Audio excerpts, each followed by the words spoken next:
everybody, into a new episode of Zach's Speakeasy. What an amazing time we're in because we are halfway to Halloween, and what an amazing way to start the halfway to Halloween event from the Horrific Network than having the Speakeasy on to talk about it, baby, because that's what we're doing. So tonight we have an amazing guest. I'm really excited about this because this is a person that has been very supportive of me, of Hunter's podcast, of the Thrill Me Podcast Network, which you can check us out. Go to YouTube, go to Facebook. We're all over there, baby. We're on TikTok. We're on Instagram. Do all that. But tonight, it's about the Horrific Network, and we are talking about the halfway to Halloween event, Hunters Against Hate. This is an amazing time. So, my guest tonight, he is a front runner. He is a guy that loves HHN. He is a horrific man himself. I have tonight as my guest a very dear friend of mine. I have Jimmy from Horrific Network themselves here tonight as my Zach Speakeasy guest. Jimmy, thanks for being on our episode. Thank you for having me, man. That was the best Paul Heyman-esque introduction I've ever had. I mean, I could go a little harder into the paint if I would. The reigning, the thinking, internet, horrific network, Jimmy, horrific. And then I'll take a bad stunner because really I'm bad Vince McMahon. Yeah, don't blow your quad out. I'm blowing everything, okay? I'm doing it all. This is Zach Speakeasy. If you've never listened to an episode, really what it is, we find a drink of choice, we drink, we talk about said thing, and then we also talk about my guest's life because everybody that I have on these shows is very interesting. And tonight is obviously Jimmy because this event he's putting on is damn amazing. Now, we'll get into that in a little bit. So, Jimmy, thank you for letting Zach Speakeasy be a part of the event, but I'm so excited. So, tell me about the halfway to Halloween event. Tell me about the Hunters Against Hate. Like, you've made an entire event. This is how many? 3 years? Second year. Second year now. Yeah. So, like, talk about the event if this is a first-time watcher. So when the pandemic happened, the convention that we host in Northern California obviously could not go forward.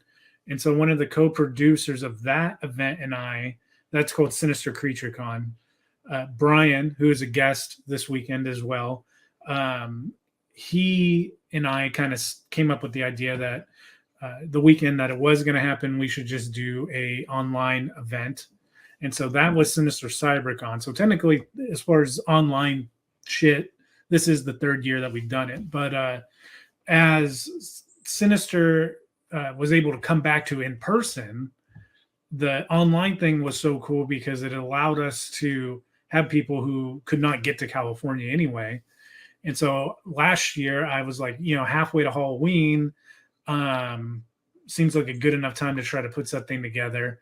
And I did it with the mind frame that I didn't want it to be just celebrity guests, although celebrity guests are a lot of fun to talk to. I wanted to feature podcasting because that's where I came from, my background as far as all the media stuff.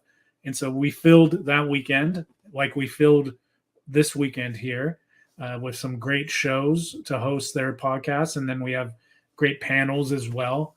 And this year we're doing it to raise funds for Hunters Against Hate, which is a great nonprofit, which is really all about inclusivity to all walks and just really kind of trying to diminish hate, which if you're in the hunt community and you're on that bird app, is pretty prevalent.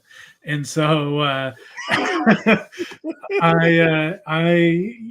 was really it. Like, support a great cause, be able to do this with the people that are closest to me, and really just entertain people for a weekend, because not everybody is comfortable going out yet, which is fine. Yeah, and exactly that. If you're not comfortable with it, that's fine. But guess what? You have an event that you can watch in the comfort of your own home That's with it. podcasts, celebrity guests, and stuff like that. Like that's where we're at today. And I'm so excited about this conversation because when Zach Speakeasy was created, I wanted to make sure I was not just, oh, I'm putting my hunt community in there at first because like I'm trying to reach out, branch out, and stuff like that. I Right. think it's apropos that you're my first guest for the hunt community. Yeah, I've had Brooke and wonderful, but we didn't really dive into the hunt stuff. This is actually my first love and talk about of haunt stuff on this show. So I thank you for coming on and being that first guest. Oh, that's awesome. So before we get into it, obviously it's Zach Speakeasy, so we do drink of choice. Now, Jimmy, you are the guest. What are you drinking tonight for Zach Speakeasy? So this, which if you guys ever come to California, you'll be able to get yourself some. I'm planning. Sorry to cut you off. I am planning a trip soon, and you better fucking be there when I come. So this is some of the Knott's Berry Farm boysenberry preserve, like juice shit, mixed with club soda and vodka. I did. Okay. So you're going real into your like neck of the woods because I was talking to a person today about the California area, and they're from where Disney, I forget what they said that the area is. It's Orange County, obviously. Okay. Yeah, But like Disney Town. Yeah, they said they were by Disney, and then they were like, oh, you could go to Knott's Berry Farm. And legitimately, I said, oh, not Scary Farm? Like, that's how I look at it. So Knott's sells this, like, this thing you can mix with? Yeah, it's like a jug of, like, Minute Maid. Like, if you go to the store and get, like, the Minute Maid punch. Yeah. Like, they do their boy, like, they sell boysenberry everything. Shit, right. You did not even know existed. You can get it in boysenberry at Knott's Berry Farm. Wow, that's fucking amazing. So you're doing that berry with vodka. Yep. Oh God. Okay, we're going hard into the paint. Thanks for watching the show tonight. So I have Blue Mountain Brewery. It's called Hopworks Orange. Nice. Obviously, I'm going for the horror theme there. And the glass that I'm going to use is this nice Shamrock Halloween 3, halfway to Halloween. Look at that. Tom Atkins just screaming at you because he wants us to know.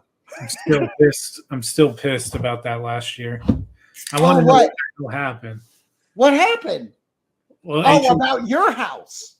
Well, the HHN LA had the Silver Shamrock factory facade up for I don't know 6 months, maybe more, enough to get you excited about a fucking Halloween 3 house. And then about like a month beforehand, they reverted it back to Halloween 4.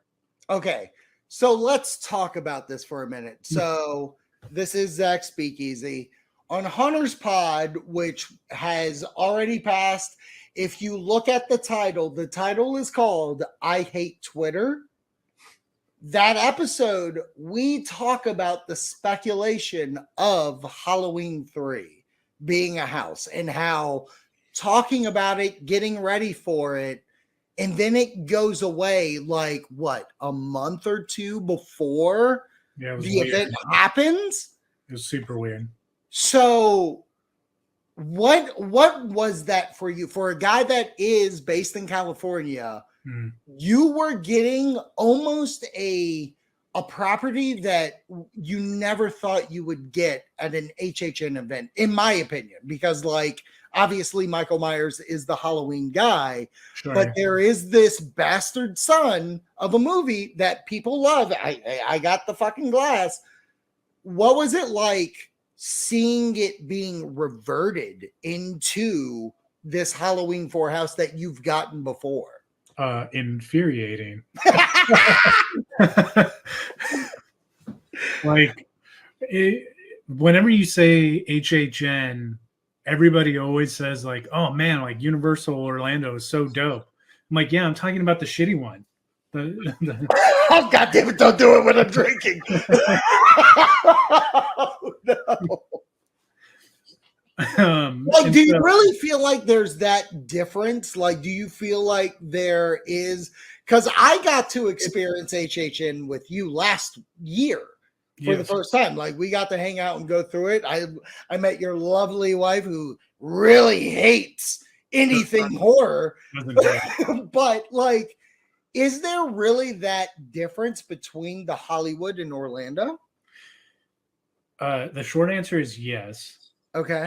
The long answer, the biggest issue with LA right now is that in movies you have the fade to black, which I never realized up until a couple of years ago. This is why they do this. But in the fade to black in between scenes, they had black hallways representing the fade to black in the scenes of the haunted house. Oh. And now it's for a reason. And well, so they say. Keep going. Progressively, so we're going like 6 years ago, maybe even more. This would happen in like a corner. Like you would turn to your left, it'd be black, and you're immediately in the next room. And progressively along the timeline here, it's become more and more prevalent. So now we're at to the point like Exorcist in LA was 50% black hallway. Yes. And every black hallway has the same scare tactic. About 4.5 to 5 feet off the ground, there's a boo hole with a scare actor sitting in it, and he hits the trigger, and it's like a strobe, and he pops out of the boo hole. Mm-hmm. If you do that like 4 times in each house, it's old real quick. It's redundant. And it's like to the point where if you listen to my podcast, when we're there live, like I think I say multiple times, just cut the hallway out, make the house, because it's like they're doing it to try to make it as long as an Orlando house. Just make the house shorter, make the house shorter and get rid of the fucking black hallway. Excuse my language. No, it's your con. Say what you want. But I get that kind of look from it of being like, well, if you get rid of these in-betweens, if it's just a straight house, because Orlando doesn't have that. Like we don't have cutscenes. It's just straight go, go, go, go, go. And even looking at what were some of the co-IPs from last year? Like, did you guys have Haunting of Hill House? They had Haunting of Hill House in LA.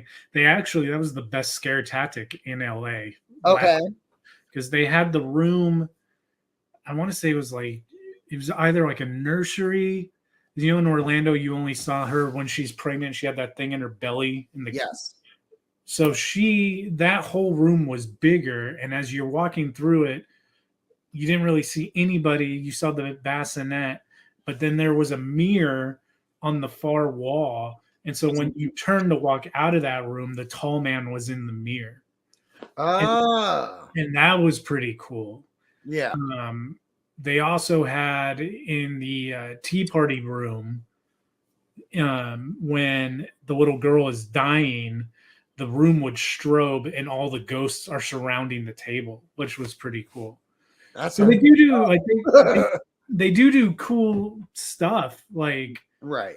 But it's just a matter of the damn block hallways, and they're building, the expansion and everything. So budgetary, whatever. But so there is an expansion of Universal going on at this point. Oh yeah, they're building Super Nintendo World. I don't know why. I thought that was already built. I don't know why. So would you prefer going to Orlando than Hollywood? Would you constantly make that trip? Well, here's an exclusive for you and all you guys who listen to the on season shit that we do, which is always the highest rated. This will be Jimmy's final appearance at HHN LA for the foreseeable future. What? Just to be able to make the trek to Orlando. Really? So you're just cutting ties, going to LA, and you're just going to go to Orlando? Yes. Wow. That's fantastic. We got to plan dates. Yes, yeah. It's Like we gotta make it a was synergy. yeah, it was going to be last year. Uh, Mhm. but this year, it's my mom's 70th, and she wants to go to Oogie Boogie Bash, so we're down there anyway. Okay. But So here's the thing. Here's the thing. I'm planning for 2 years from now because obviously I have a toddler, Hilton. mhm. And I think, and maybe you're the persuading factor here, I think I would rather take him to Oogie Boogie Bash than Mickey's Not So Scary. Do you have thoughts? I have not seen Mickey's Not So Scary full effect. Right. We went last year um, to their Boo Bash thing, Yes. which was not. It wasn't worth it. It was way too short. It was only three That's what I hours. was told. Um. So, what I can tell you is the Oogie Boogie Bash thing in California Adventure is really, really good. It's pretty.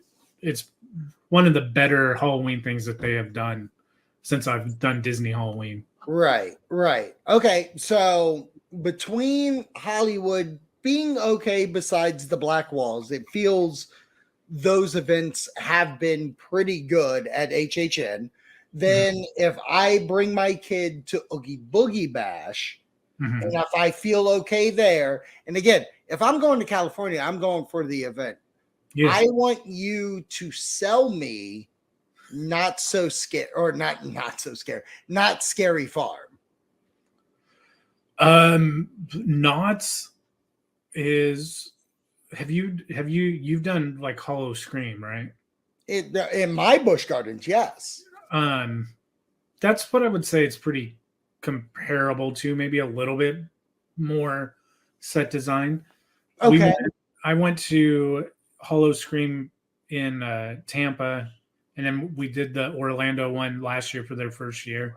Yes. And it was like where HHN Orlando is worth the trip to go out to Orlando. Like, absolutely. I would fly out to Horror Nights as much as I could. It's a different monster. Yeah. The Hollow Scream is pretty much on par with like the lesser parks, I guess you could say. Okay. So Knott's Berry Farm is like the Hollow Scream of East Coast. Right. Okay. But they do some pretty cool stuff. It's an event that the crowd is a little bit more rougher on certain nights, but it's fun. It's definitely a good time.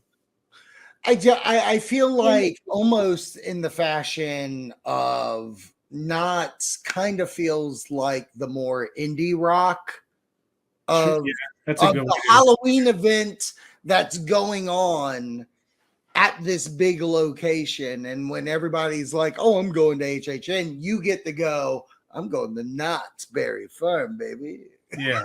You know what I mean? Yeah, like that's how it comes across. My buddy and I have this debate every hunt season. And the best theme park analogy I can come up with that they all are like, no, that's actually pretty good is, are you roller coaster or are you dark ride? Oh. Because he hates Halloween Horror Nights. Okay. Because I haven't gotten scared at Halloween Horror Nights LA in years.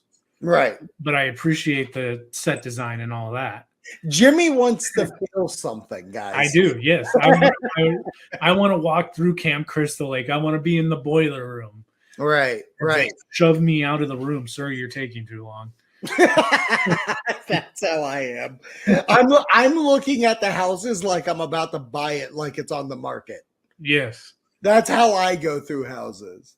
Where not in your face scaring you, like right.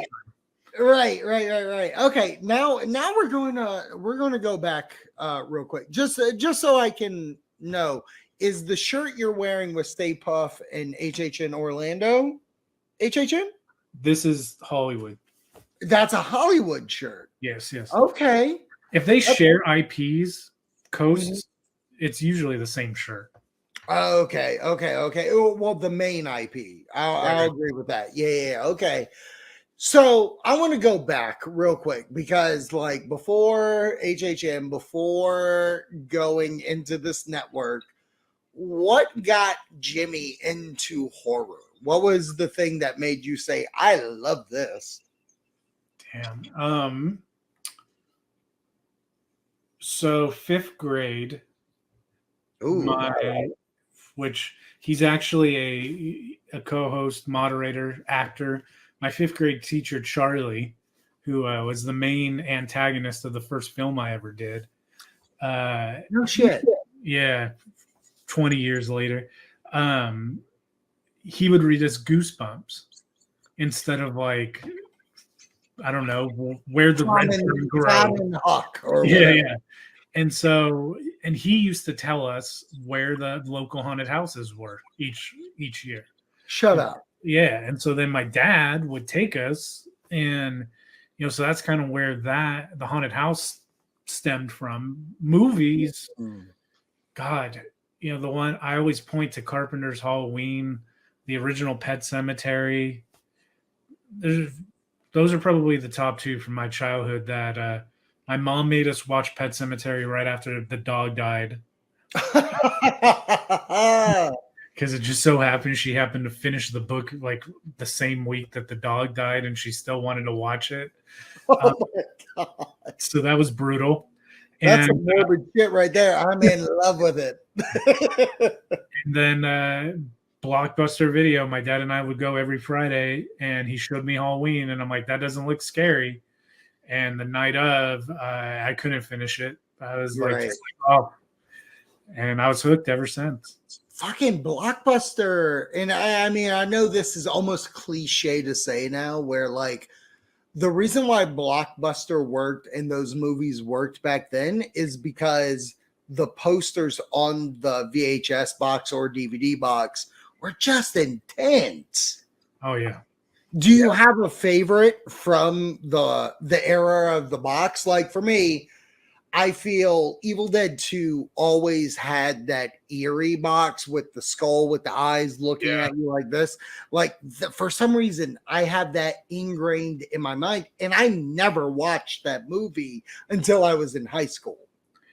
That is a good one. That is a really good one. Um, it's gonna sound redundant, but Pet Cemetery because Yeah, they had Pasquale's face, and it was like half of his face with the eye, right? with the eye, and then in some versions, Church is like on the lower third too, with his glowing eyes. Mhm. But yeah, that was a really creepy, just a creepy image box thing. Oh yeah, for sure. No, Pet Cemetery had a really evil one. Pet Cemetery 2, not so much with Edward Furlong. Yeah. Like him in the cover did nothing for me. Yeah.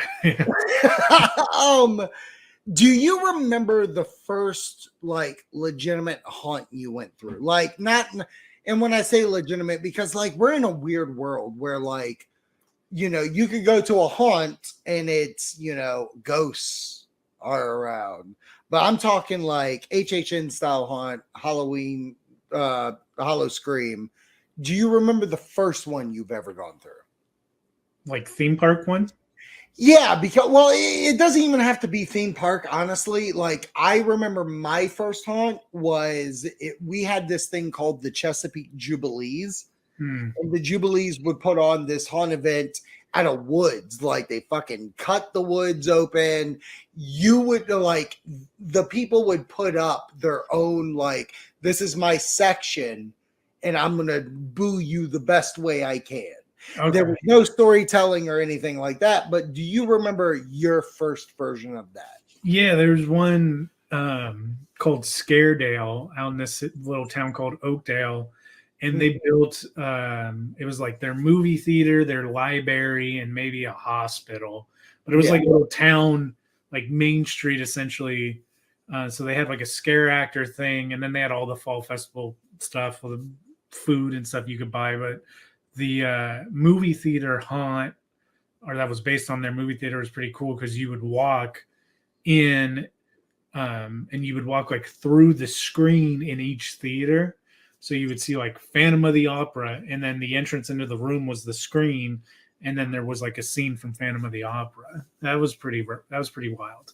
That's wild, because that reminds me of HHN. The Was it Slaughter Cinema one. Well, not even Slaughter Cinema. It reminds me of the Rip from the Silver Screen. Oh, yeah, same. Which is same deal. That's my first one I've ever been to, and the opening of that, because the usher is the icon of that event. Like, you go in the theater and the Phantom of the Opera is playing, and then you go through the screen. Mm-hmm. Like, that's a very like vivid memory. And what you're producing, that sounds fucking terrifying from a local haunt aspect. Yeah, it was really cool. They did it for like 3 years, and then I want to say people be stupid and they caught on fire or something, and they never came back. Jesus. Okay. Yeah, that'll stop things, honestly. From there, where does the love of haunt go? Like, is it then from that aspect, do you go, oh man, I learned about HHN Hollywood, I'm going to start going to this? So really, it stemmed from like being in college, okay, and having a group of people that I knew we collectively could get ourselves down to LA and back home, and if something went wrong, we wouldn't all panic and we'd be able to figure it out. So like 24, 23, 24, around there. right. And if you go back to HHN Hollywood's history, like they've had gaps. Like, yeah. Oh, I've talked about it on the show where like sometimes they're like, oh, we don't run this year. Yeah. And so 2008 was the second year that they had been back for a while. Yeah. And I was just like, hey, like this looks really cool, to a couple of buddies, and they were all like, let's go. We went. Had no idea of what it was going to be like, and we were hooked. They did Freddy. It was the Carnival of Carnage year. Mm-hmm. And so they brought, the same big three: Freddy, Jason, Leatherface. No black hallways back then. It was all completely filled, and we were done after that. We were hooked. We knew we were going back every year. That was actually the year that made me want to go. Like, my friend, he went to the Orlando one. So when I was chilling out with him, he was like, maybe I was even talking about Hollow Scream, because at that point I was like, Hollow Scream is my favorite Halloween event. And he was like, oh, have you ever heard of Halloween Horror Nights? I'm like, what the fuck are you talking about? And he showed me a shot glass that had Leatherface, Jason, and Freddy on it. Yeah. And I was like, you got to be kidding me. We're doing Halloween events with the IP? That's bonkers. Yeah. So you said that was during college that happened for you. Mm-hmm. What were you going to college for? At that time, I was just trying to get through it. Well, the reason why I ask is because obviously you're also a filmmaker. So yeah. I wasn't sure if college for you was to do filmmaking. Not originally. I started out, my background was in theater. Okay, back in high school? Yeah, in like high school, junior college. I was very much and then I did a couple years of stand-up. Did you really? Yeah. Shut the fuck door. Yeah, and so I was going to the Bay doing stand-up and stuff, and it was all in front of people, live audience, right? And I hit a pretty significant rut, and before Horrific Network and all of that, like I was down and out pretty hard, and along the same time, Horrific started, and we made that first film. No idea what we were doing.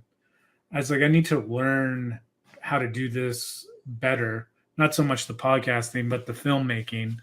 And now we're going into like 2017, 16, 17, around there. Mhm. And there was the option of the school that I went to, LA Film, and they were like, hey, like you can do this remotely and only come down south periodically throughout the semester, so we know that it's you're not bullshitting us. Right. And at that point in time, like I had met my now wife. My first degree certification is in special ed, so I was working full time at our school district, so I couldn't just pack up and go. And so I went back to school to learn filmmaking, and I was, now retrospectively, I'm so stoked. That was the best decision ever, to actually go learn how to do it from people that are doing it on a massive level. Yeah, I mean, actually learning the art from people that are currently in it, that sounds very like it's obtainable. Yes. You know what I mean? Like they know the deal. They will tell you the ways of how to get into it. Yeah. And that's gotta be, especially in California, because honestly, California is that's the mecca, if you will, Yeah. of filmmaking. But what I kind of want to dive into is the stand-up right now. Sure. Yeah.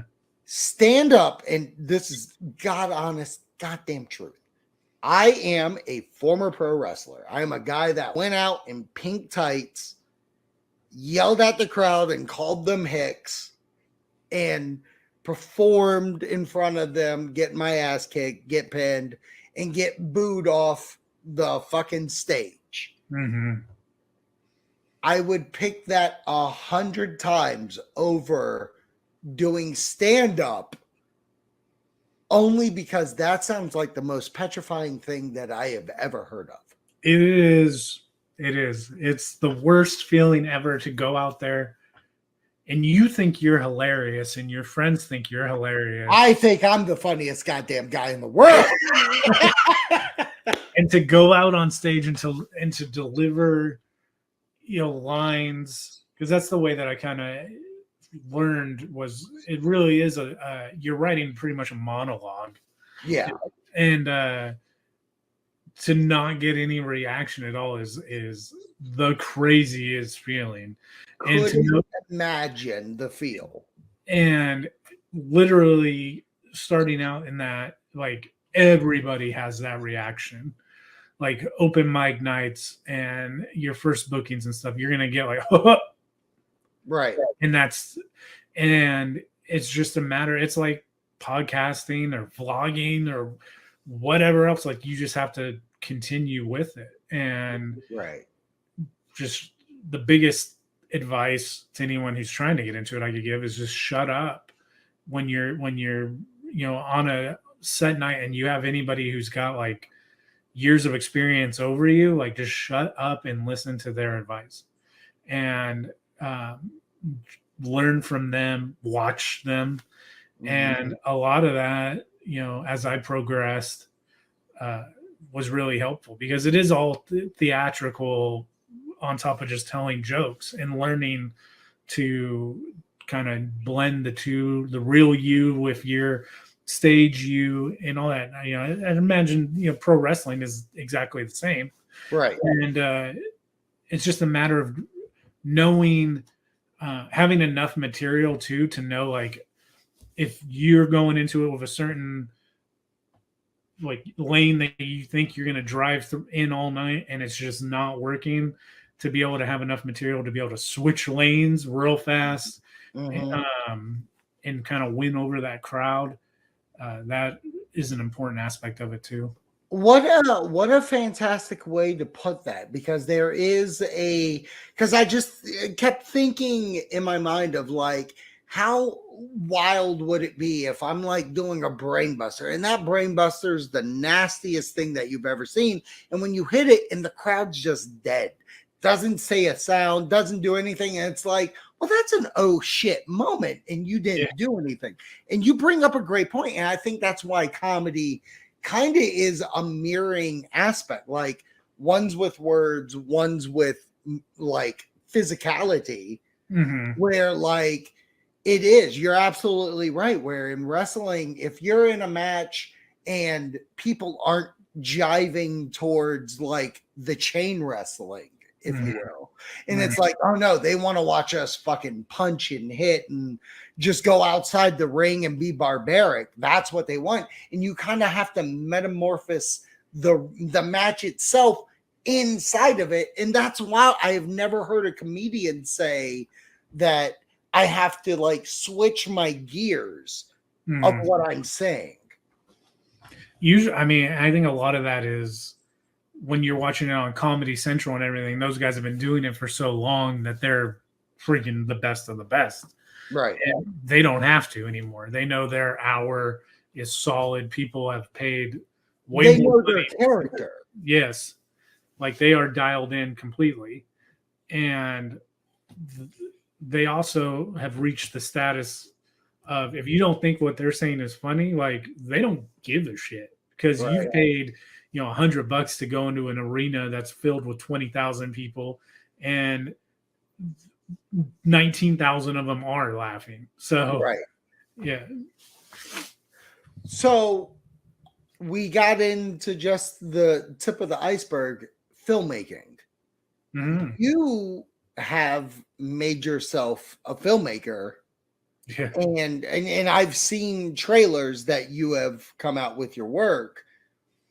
What got you like, you know what? I want to make this myself. I want to actually, because it kind of goes with Haunts where it's like, nothing's scaring you. And it's almost telling the world like, okay, this is what scares me. So what got you into doing that? The first one that I made, going back to that rut that I was in, was all retrospectively. And it deals with Charlie, who I talked about. He plays a door-to-door salesman, and he's going through to 7 different people who are abundantly representations of the 7 deadly sins. Like Gluttony was an actress who was a really good sport, heavy set woman who was catfishing people, and Wrath was a dude who was just physically abusive to his girlfriend. Envy was a girl who was envious over her sister getting the family business. The list goes on and on. Charlie would approach them and say like, hey, I've got this nifty new drug that's going to take all that anxiety away, or it's going to help you lose weight, or it's going to help you manage anger. And all it takes is like one dose, you're going to notice a difference. And so these guys pop the pill, and it's like a roofie. They pass out, and then immediately they go into like a Nightmare on Elm Street sequence where we had these great makeup artists from a college make the mask and stuff for these 7 demons that were representations of the sin as well. Whoa. So like Wrath was like, we had him like, he was a motorcycle type guy, and it was like he crashed, so half of his body, he kind of looked like the 13 Ghost dude. Yes. We had Gluttony was like this chef who was all frostbitten and blue. And so that really was more of a therapeutic thing for, like, I wrote these 7 short stories and I sent them to a friend of mine, and he was like, this is pretty entertaining. Like, and so the stars really aligned where I knew a guy who had access to a lot of filmmaking equipment. Yeah. I sent him the script, and he sent that script to his boss. His boss allowed us to use the cameras and all that stuff, and made that, and it did well enough festival wise that I was like, okay. And then that kind of ties in with film school too. Is like, there is something that I could potentially develop. Like it was not like a monumental waste of time and money. Like this this could be something, and it just snowballed from there. Right. So from film school, do you feel like you're more of the, do you want to be a writer, director, producer? Like, what do you feel like what's your favorite role? Directing is definitely my favorite role. Um, Writing, it would probably be a close second, and editing a third. Mhm. Directing definitely has, there's something cool about writing and directing, to write something and then direct it, and it's like, damn, this is like straight out of my head, and these guys they're doing this. It's yours making it. Yeah, and it's like these, and it's not only that, it's like they're reading the words on the page and they're like, this is dope, and we go and we put it together. To know that you have people on board with what you're trying to do it's a surreal feeling. And then when the latest thing that we did, Ghost Executioners, last year, a little short film, was the first festival that I actually like got to be there in person. Mhm. And to see like your work play on a big screen and get called up on stage and everything, and that is a feeling that I would not trade for anything. Like that was way better than stand-up comedy, in my opinion. Really? Okay. Yeah. Look, it's wild because I'm in the same boat with you where it's like I've made a thing. It's being seen on a screen. I thought this the other day. It's wild. You're watching on a screen where you've watched many movies, Jurassic Parks, fucking Halloween sequels, whatever. Like, but you're watching your thing on a thing, and then you're being accoladed for the thing people like. It's something people gravitate towards. Yeah. And that's wild. It's wild to be in that aspect. Do you feel like you want to stick in horror, or do you feel you can go away from the genre and go to something else? So the one that we're making currently is definitely still horror. Mm-hmm. We have done horror comedy. We did a web series after that first film, which was more of us figuring out different tricks and shit. Right. And the majority of us, as are you, Brooke and Wonderful, are pretty freaking funny people. Oh, thank you. And so we crack each other up all the time. And so that was a really good just way for us to bullshit. Mm-hmm. And so the return to comedy is always something on my mind. Right now, I'm kind of toying around with like a idea of like people just in modern day, but they think they kind of exist within the vein of Star Wars or Battlestar Galactica. Mm-hmm. Like where I'm from, Modesto, it's really just shitty Modesto. And so there is like a mix of the turn being that like some of these guys actually are from that universe. Right. So that's like in the very, very early, but that one will be more comedic, fantastical than straight up horror film. Yeah, no, that sounds fun. I think that's the thing that's kind of holding me back, because I have my own like projects that I have. Like I have a horror like scripted podcast that I'm trying to get on the way at the moment. But like my ultimate goal is to do a dramedy that I'm thinking about right now. And I don't want to put it out there in case if any of you watches, you try to ideas. I'll tell it to Jimmy off camera. But I definitely have like this. And I think you said it right there. Comedy, there's something about horror and comedy that click in so many ways. Yeah. Like even like you have your film, I have Killer Reunion, bro. There's something about comedy horrors that really click. Yeah. You know what I mean? Do you have, if you could, before we move on, what is your favorite comedy horror, and why is it not Evil Dead 2?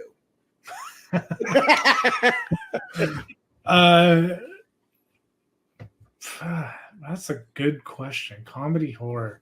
Yeah. Man, I love Scary Movie 2 still to this day.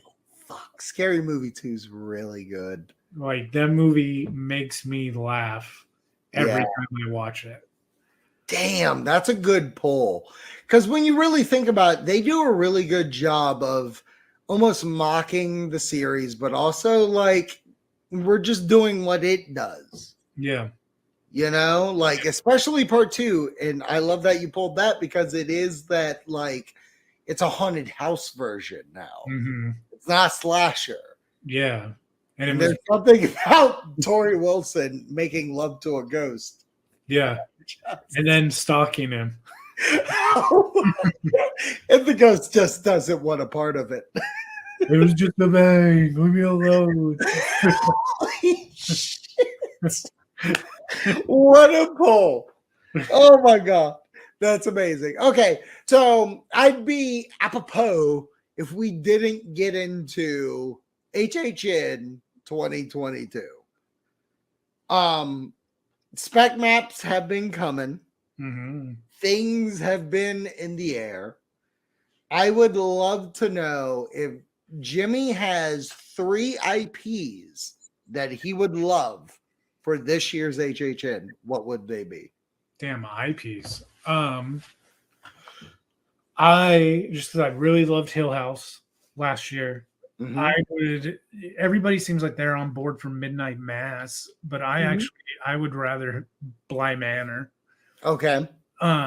Just because they did such a good job. I maybe really recency biased with Hill House, The Maze, because I do think Midnight Mass was a better show. Yeah. But I think Bly Manor would be a creepier haunted house experience. That's a take, baby, because like I watched Midnight Mass and that vampire alone, like just thinking about the gauging of throughout the house, like getting to the point, spoilers for fucking Midnight Mass, sorry people. Once you get to that point where like the entire town is infested, yeah. Wow. Yeah. And that is true. And if it came to HHN Hollywood, that scene would be half of the house. In blackness, just curtains. Yeah. Flowing. They're vampires. You can't let any light in. It makes sense. Jimmy, do you go to at home to look at the curtains that they choose? No, I'm kidding. Man, honestly, it's kind of like what haven't they done at this point? Right. I mean, Halloween 3 eventually would be cool. Do you think it's going to happen? The fact that we got that tease a year ago, do you feel Halloween 3 is in the realm of recent year? I really feel like if it was going to happen, it was going to happen last year. Yeah. The fact that it's kind of like the Scream Orlando story. I went to that year, like it was supposed to be Scream turned into a Purge house, and it's almost like, oh yeah, this was put together in like 3 weeks. Yeah, it felt it. And so with that, I would say no, just because the fact that they had the thing built and they had to take it down. Right. There's something, the rights or some kind of dispute or whatever hang up. Right. Never say never, but I just don't think so. That's the other thing that's so great about Orlando is the original mazes are still there. And yeah, LA, we never get, I shouldn't say get one or two. Now we're starting to, but for the longest time, we never got original stuff. And so on their spec map this year, this is like the most originality they've ever done. Yeah. If that spec map comes to fruition. And so those are really the ones that I always like look to with more excitement, is just because that's something that is unique to Orlando. Right. And on that spec map, I hate oversized bugs. That's like my biggest fear. I So just saw Bug House is an Orlando one. yeah, and so the fact that they're saying bug house, whatever that evolves into between now and then, like I know that'll scare Beetlejuice. We're getting Beetlejuice too. This time the Caribbean. my this side is still so salty Yeah. over the fact that LA did not get a Beetlejuice house. You're not wrong though, because like it's so wild how those contracts work. Why would we get that while you didn't? But at the same breath, do you guys have a Beetlejuice just walking around? Yeah. Yeah. You have a Beetlejuice? Yeah, he's around. How the fuck do you not have a Beetlejuice house? I know everybody posts the Frankenstein and the Bride all the time on Twitter, but Beetlejuice is a walk around character. Like that's what I always get. And that's not, and maybe that's more so because Orlando doesn't have a Dracula, a Bride, and a Frankie. Like it is awesome to see, oh shit, we have these characters to meet. Beetlejuice is just like he's practically the guy that lets you on Rip Rocket at this point. Yeah. Yeah. So like for you guys to have the Beetlejuice, and I did not know that, is wild. Yeah, he was. We had the Graveyard Review. Oh yeah, thing. What a show! Yeah, like that was in LA too. Mm-hmm. Yeah, he's been around. The you mentioned the Bride and Frankenstein. That'd be probably the other IP. I hope they don't give up on is doing those classic. The Universal monsters. And then my third would probably be something Hitchcockian. It is fucking wild that we haven't gone back to Hitchcock. Because I feel like something that has been around since Universal Studios Florida's birth is the Hitchcock stuff. And you guys still have on that tram tour his bungalow and the house. Right. You still have the Bates Motel stuff. Mm-hmm. Wasn't what, and I thought this was inventive. You guys had a tram tour, or at least you walked through where like Jason was in the Bates Motel at some point. Mm-hmm. Yeah. That is wild to think about. Yeah, the tram tour essentially they take you to the Bates Motel area on that back lot. And they let you off, and you walk. If I had to guess, it's 3/4 of or a mile out there, and it's just it overlays the themes. The only thing that they don't overlay is the actual house. They will overlay the motel, but when you're walking that path, you walk by the Psycho house, and Norman Bates is still on the porch, and you can get a photo with them. That is awesome, and I want that. I want it so badly. It looks really good at night, especially. So, and you went to Orlando last year. How many have you been to? Quite a few Orlandos. I've been to 4. Okay, you've been to 4. Out of those 4s, which original house do you wish Hollywood would grasp? Because the spec map this year, and maybe you saw this, is like they switched originals for Hollywood and Orlando at one point. Like one point we had Pandora's Box, and then you had an Orlando one. Scarecrow, yes. Yeah. So if you could bring one house from Orlando to Hollywood, which would it be? Out of your 4 years. Dang, that's a good question. You're welcome. That's why I have Zach Speakeasy. Check it out every Thursday on the Throw Me Podcast Network. I mean, recency bias, it would be the Icons, but LA doesn't have a relationship with them. Yeah, that would be a hard pull for that. Unless if it was called The Icons Go to Hollywood. Yeah. Fuck, we have a house. Yeah. Yeah. Are you kidding me? Jack with sunglasses? That would be pretty fantastic. That was Jack has become Steven Spielberg. Let's go. God, put that on a shirt, Jack, with the sunglasses with the palm trees and the reflection.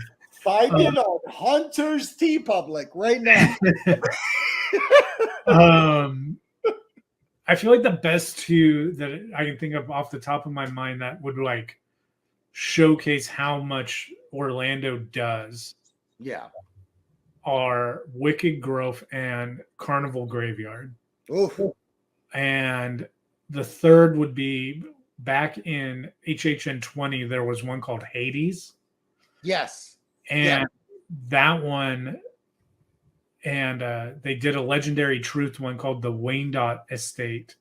That was pretty wicked because that soundstage where Bride was, what they built a house, and it was literally they had like a paranormal investigation van that was like spun out in the front yard, and they had a dude with all the equipment, and he was like, we're in the middle, blah blah blah blah blah, like shit is going down, and all the monitors are freaking out, and then you walked up into the house, and the scare actors, all the walls were scrims, and so you would walk down a hallway and the walls would disappear, and there would be ghosts on like Heelys that would like float alongside of you.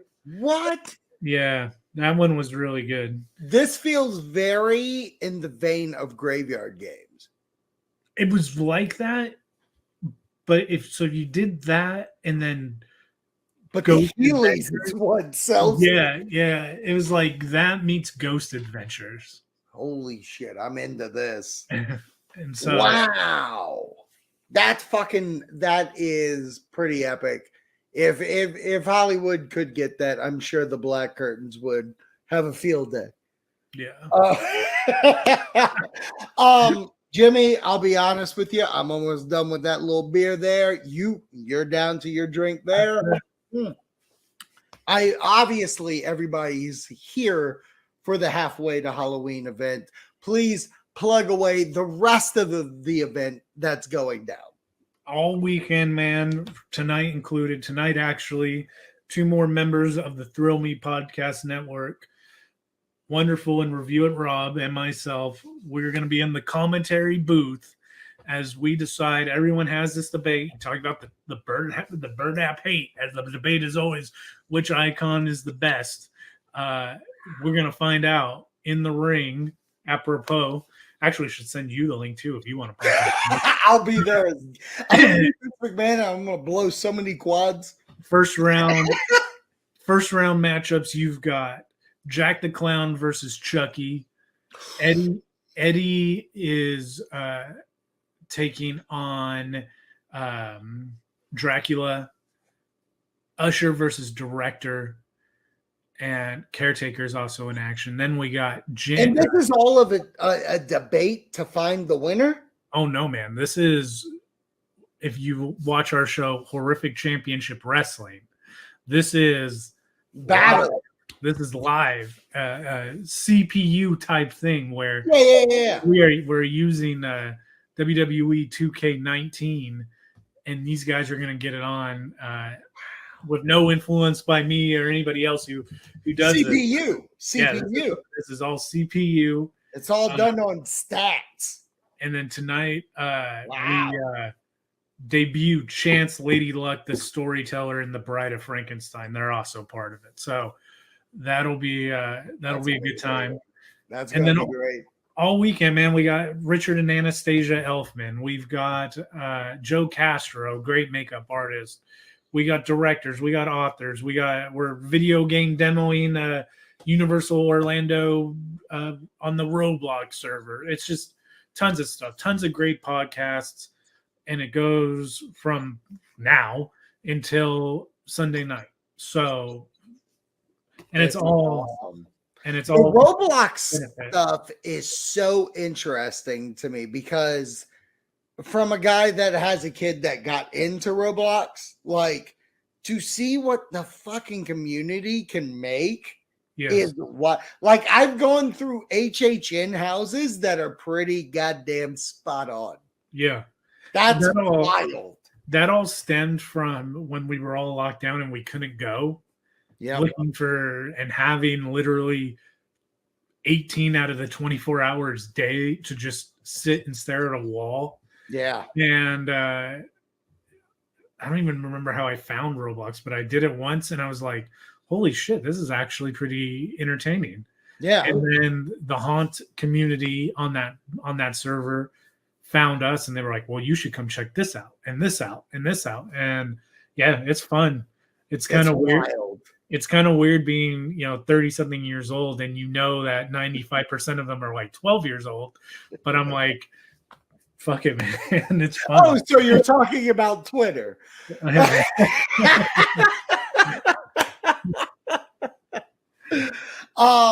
Jimmy, amazing time getting to know you here. If you've never heard about them before, Horrific Network, they're putting out the gospel for HHN, for haunts, for horror.